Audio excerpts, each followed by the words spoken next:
If velocity is a vector, it has to have direction, right? The magnitude or the size is just a number, right? So when we say it moves 10 meters per second, that's the size. But it has to have direction, meaning it has to say north, east, south, west, or it has to say positive, negative. So like displacement, it has to have both the size and the direction. Okay? Remind me, what are the 4 cardinal directions? Just say them all together. What are the cardinal directions? North, east, south, and west. And do we feel comfortable on a coordinate plane identifying which is which? Right? Here's a coordinate plane. What direction is this? North. What direction is this? East. What direction is this? West. And this is south, right? I did that on purpose. I went out of order on purpose, so I want you to make sure you identify that. Which directions are our positive directions? North and east, and then south and west are the negative directions. Because it's looking at just like a coordinate plane like in math, right? All of the numbers that come on this axis are positive, and this axis are positive. Any of these that are on this axis are negative, and this axis are negative. Agreed? Have we seen these in math before? Okay, what's this point called right here in the middle? The origin. Okay, and that's where we start from. Very good. All right, good review from yesterday. So we're talking about velocity and speed and the difference between them. So velocity is a vector. It has to have direction. But speed is not. It does not need to include direction. So it's more similar to distance in that way, right? Speed and distance go together. Velocity and displacement go together. Okay, we're going to use those two things. We would not use distance and velocity, right? We would use velocity and displacement. Okay, so we're going to focus on using velocity. That's really going to be our goal here. All right. Velocity is described as a change in displacement over a change in time. Change in displacement over change in time. And so our equation looks something like this. And I want to actually make this a little bit different, okay? I want you to actually write this. Velocity equals change in displacement over time. Okay, so we're going to add this little triangle right here. And this triangle is actually a Greek letter called delta. Have you heard that term? Okay, or do you know what delta means? It means change in. Okay, so delta is the same as saying the change in. Okay, you might want to write that part down if you're not sure of that. Delta is also, the fact that we're saying change in is the same as saying we're going to take the final thing minus the initial thing. Okay, so we would take final displacement minus initial displacement. Okay, an example of this would be if it says he starts at the 30-yard line and he ends up at the 50-yard line. Okay, are you envisioning what I'm saying there? He starts at the 30-yard line, he ends at the 50-yard line. The change in would be to say 50 minus 30, right? We take the final minus the initial. That's saying the same thing as saying he traveled 20 yards. Okay, so sometimes our displacement will just be given to us and it will say he went this many meters, right? We don't have to do a subtraction then. But if they give us a starting point and an ending point, we're going to have to do that subtraction. Final minus initial. Okay, is that clear? Okay. Most often with time, we're not going to have a starting and an ending. It's just going to say it took them 10 seconds to do it, right? So that is our time. All right, what could it mean to have a negative velocity? What do you think it might mean to have a negative velocity? Can I go so slow, I'm going slower than 0 meters per second?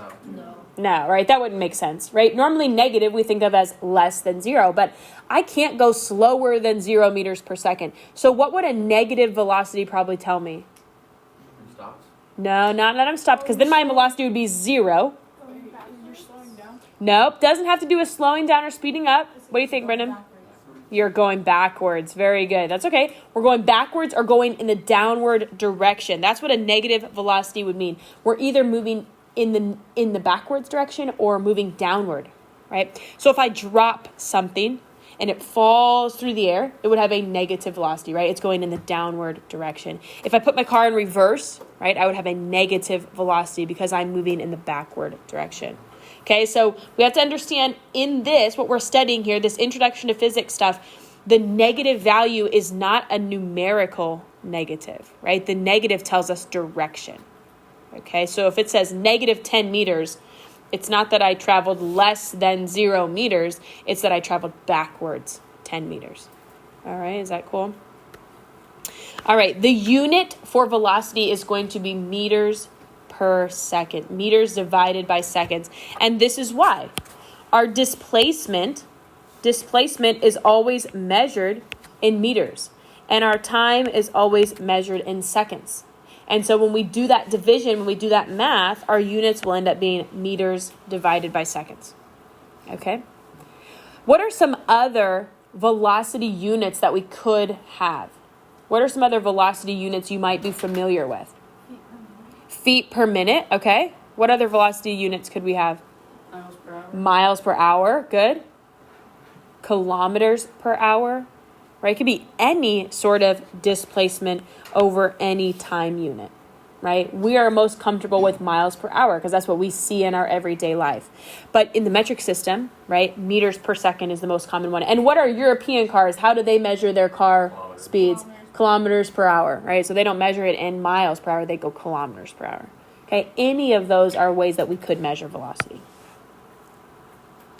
All right, so any of those length over time, as long as units are consistent. So here's what I want you to look at here. I want to give you an example using this equation. If I said that I was traveling 10 meters per second and I had a displacement of 40 kilometers over time, would I be able to do that? Do I have consistent units there? In my problem, do I have consistent units? No. What should my displacement be measured in? Because look, my velocity is measured in meters per second. So whatever my displacement unit here has to be here. So I would have to do a conversion to change that. So we're going to have to make sure that we still feel comfortable with converting from meters to kilometers or meters to centimeter or whatever it might be, okay, using those metric system conversions, okay? Let's do a practice one here. It says a car travels with a velocity of 50 meters per second east for 2 minutes. What is the car's displacement during that time? Okay, are these slides printed for you? You see these in your notes packet? Okay, so let's look at this equation here. I'm going to make a list of all the numbers I have in my problem. Okay, this is a little different than how we've solved our chemistry problems so far. I want to start identifying here this 50 meters per second. What variable would that represent? Do you know what I mean when I say variable? V equals change in displacement over time. Each of these are variables, right? This letter V represents velocity. This variable D represents displacement, and that T represents time. So when I say what variable does it apply to, we're trying to determine, does that 50, is it representing velocity, or is it representing time, or is it representing displacement? What do you think? Check the unit. Look at the unit. Has to be velocity, right? The unit is meters per second. And it says he's traveling with a velocity of. So we need to make sure we're reading our problems really carefully, right? Using context clues to determine it has a velocity of. So I'm going to come over here and make a list of the information I'm given. 50 meters per second east is my velocity. It tells me it does this for 2 minutes. So what variable is that going to represent? Not velocity, it has to be time, is 2 minutes. Do we see any red flags right now so far? Yes. Okay, what's the red flag? It says meters per second, but our time is 2 minutes. That's right, exactly. So I can't use 2 minutes because my unit for velocity says meters per second. So I have to convert this to seconds. Okay, how do I convert minutes to seconds? Turn 2 minutes into 1. Okay, yep, we're going to just take our If you want to do a little t-chart, you can, right? But 1 minute is equal to 60 seconds, right? You know that off the top of your head. So 2 minutes has to be equal to 120 seconds. Okay. Do we see why that's necessary? My unit up here was not meters per minute. It was meters per second. So I have to have consistent units. There's a seconds, there's a seconds. And it asks me for displacement. So I'm going to come here and put a question mark by the displacement, because that tells me, it kind of focuses me in on what am I trying to solve for. Okay. Then we just go set up our equation. Velocity equals displacement over time. Now, in this particular example, we're not going to have to use an initial and a final displacement. It just wants us to tell what is the displacement. What's the change in displacement during this time? So I don't need a before and an after. I'm just going to solve for displacement. Okay? Let's go ahead and plug in the numbers that we do have. We said our velocity was equal to 50. We are solving for displacement, so that's going to just stay as D. And what number am I going to plug in for time? 120 seconds. 120 seconds. So now I've got to think about what algebra do I have to do to get the D by itself. If I want D by itself in the numerator, what do I have to do? Multiply. 120 is already in the denominator. So to get it canceled, I have to multiply by 120. That cancels it. And whatever I do on the right-hand side, I have to do on the left-hand side. So I have to multiply that side by 120 as well. Right? Because 120 was in the denominator, I have to multiply by it to clear it out. Is that something we're familiar with in algebra? Okay. All right, so I multiplied that, I've canceled it on this side, and so I'm left now with an equation that says 120 seconds times 50 meters per second equals my displacement. So now I'm just going to go ahead and plug that into my calculator. Okay, does everyone have their calculators out? Grab those out if you don't have them yet. And so my displacement comes out to equal 6,000 meters, okay? And 6,000 meters isn't quite our final answer. It's really close. But what did we say that displacement has to include? Direction. And were we given a cardinal direction here in our problem? Yeah. So if we're given a cardinal direction, we have to include it in our answer. So our final answer would be 6,000 meters east. 6,000 meters east. If you're not given a cardinal direction, then positive or negative is enough. Okay, but if you are given a cardinal direction, then we want to include that in our final answer. Okay? Tell me, do we have questions about the algebra or about how those things got put into our problem? How they got put into our equation here? Okay. All right, let's try the next one. I need to drive 40 meters west in 52,000 seconds. Okay, that's my time. I need to drive 40 meters west in 52,000 seconds. What will my velocity be in meters per second? So let's make our list, right? That's what I'm going to encourage you to do every single time is make our list. So I'm going to go look at the first number given, 40 meters west. What variable does that represent? Is it velocity? Is it displacement? Or is it time? Displacement. I think it's displacement, right? Because it's just meters. It's how far I need to go. So my displacement is 40 meters. The next number given to me in the problem is 52,000 seconds. So what variable does that apply to? Time. 52,000 seconds. And it says, what will be your velocity? So that means velocity is my question mark. That's the one I'm solving for. I think it's really important that we identify what variable are we solving for with a question mark. Okay? And so once I have that information, I'm going to come set up my equation. Velocity equals displacement over time. Did it give us a starting displacement and a final displacement, or did it just say this is how far we need to go? This is how far we need to go. Okay, so we don't need to do the subtraction, the change in. It's telling us our change in displacement, right? Our change in displacement is we need to travel 40 meters. So I don't have to do any subtraction there. Velocity is what I'm solving for. Displacement over time. It says it wants my velocity in meters per second, so I need to just double check, is my displacement in meters and is my time in seconds? And it is, right? So I don't have to do any conversions there. All right. How can I solve for velocity?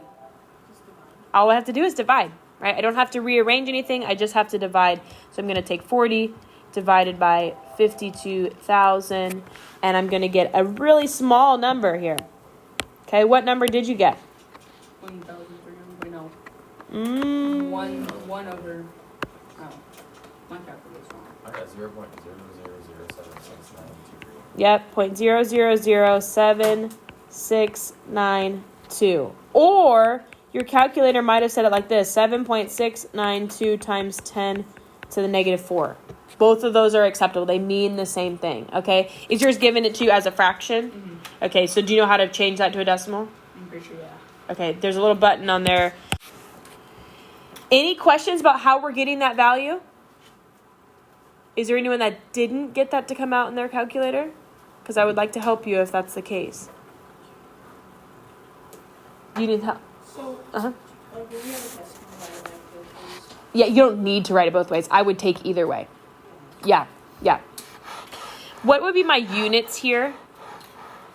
We're not quite done with our answer because we don't have our units written. So what would be my units? Meters per second. Okay, good. 7.692 times 10 to the negative 4th meters per second west. I have to include that west, okay? Because it was given to me in the problem, I have to include that. So we have to put it inside the notation. You don't have to. You could have left it right here too. I just rewrote it only one time. Okay, as long as you've got meters per second west on there. All right, why don't you try the next one on your own? It's very simple and very similar to the ones we have done. It says a high school athlete runs the 100-meter dash in 12.20 seconds. What is her velocity in meters per second? Okay, so you're going to go ahead and try that one on your own.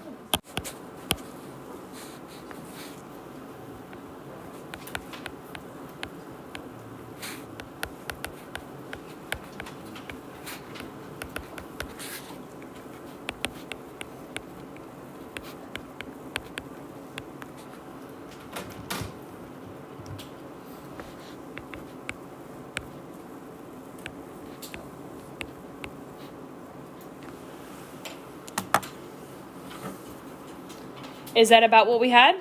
I rounded it, right? So you probably had 8.1967, whatever it might be.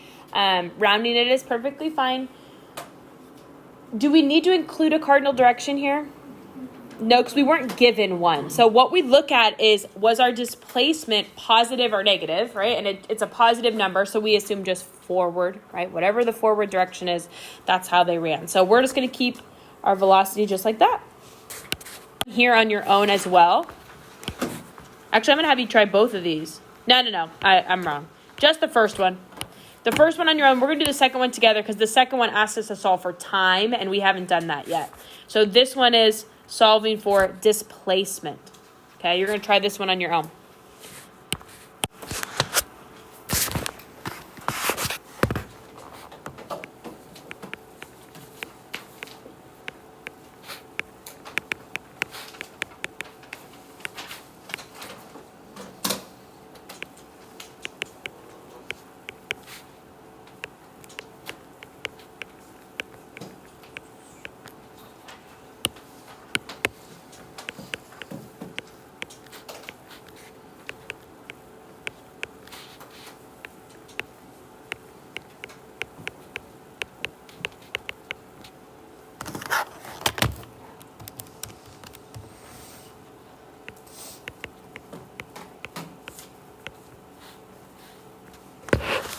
Is that about what we had? We had to multiply the 30 to get it out of the denominator and get displacement by itself. And so whatever we do on the right, we got to do on the left. You forgot the south. Oh, very good. Thank you. I did. Have to include that south. Very good. Thank you, Cora. We have to include that south. I would have lost a point there without the south. Okay, so just make sure we're being aware of that. Okay? Are we good with the algebra, with the solving for displacement? Yes or no? Okay, let's do the next one. This one's a little trickier because we're going to have to solve for time, which is on the bottom. Okay, so it's going to take a little extra step. So let's look at what that might entail. All right, I'm going to clear off this slide so I got some room. Okay, how long would it take Jake to run 400 meters if he has a velocity of 2.4 meters per second? So how long would it take? That would mean that time is my question mark. Okay, how long would it take? It says he's going to run 400 meters. And he has a velocity of 2.4 meters per second. On a scale of like 1 to 5, how comfortable are we picking out the variables and making our list? Like 5 means I'm an expert. 1 means I have no idea what you're doing. Just give me your number. Like, hold it up. I don't care what it is. I just want to see it real quick. Okay. 1 to 5. How comfortable are you making your list of variables? Okay. Okay. All right. Cool. All right. That's good. All right.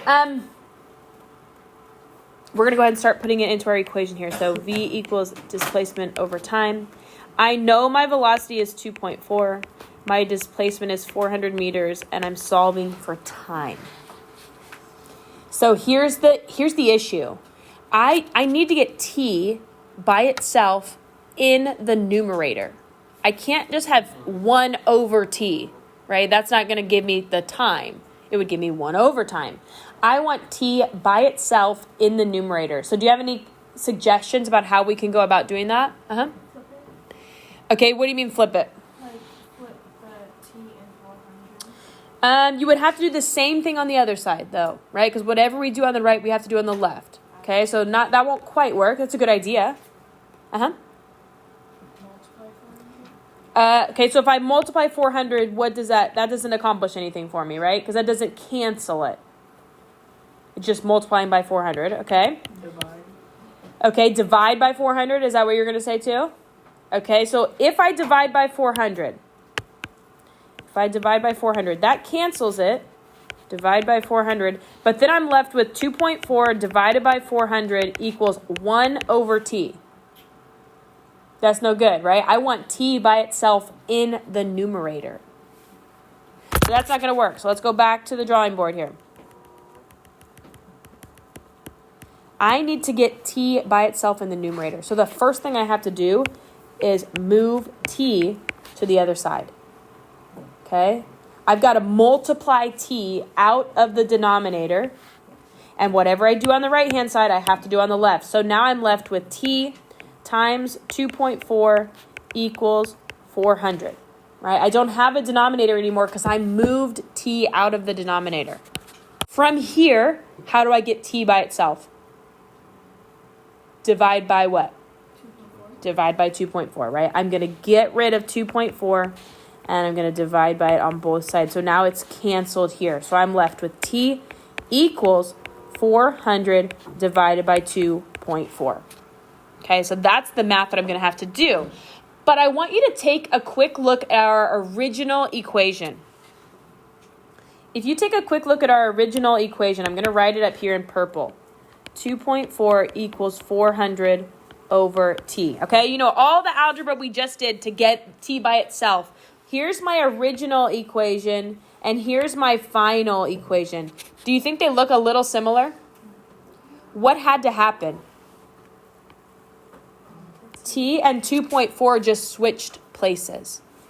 Okay, so when I'm solving for time that's in the denominator there, I can just switch the places with the velocity, right? We know the algebra that's behind that, but our beginning result to our final result just looks like they switched places, right? We walked through all the algebra about how that happened, but the final result was that T and 2.4 switched places. So now we still need to do the math that equals that. T is equal to 400 divided by 2.4, and I get 167. I'm just going to round it up to 167 seconds. Okay, so that was a lot of algebra that went with that. Okay, how comfortable are we feeling with what that looked like? Okay, a little bit. All right, we're going to get lots of practice with solving for velocity. Okay. All right, I want you to try the next two problems with the person sitting next to you. Okay, person sitting next to you. This says a car drives 420 miles in 8 hours. What's the velocity in miles per hour, right? Do you know what MPH stands for? It means miles per hour, okay? And then the next one says, how far could she drive if she drove 43 kilometers per hour for 2 hours? I want you to answer this one. How far can Amy drive? I want that one to be in kilometers, so you don't have to do conversions for these, okay? So try these ones on your own or with the person sitting next to you.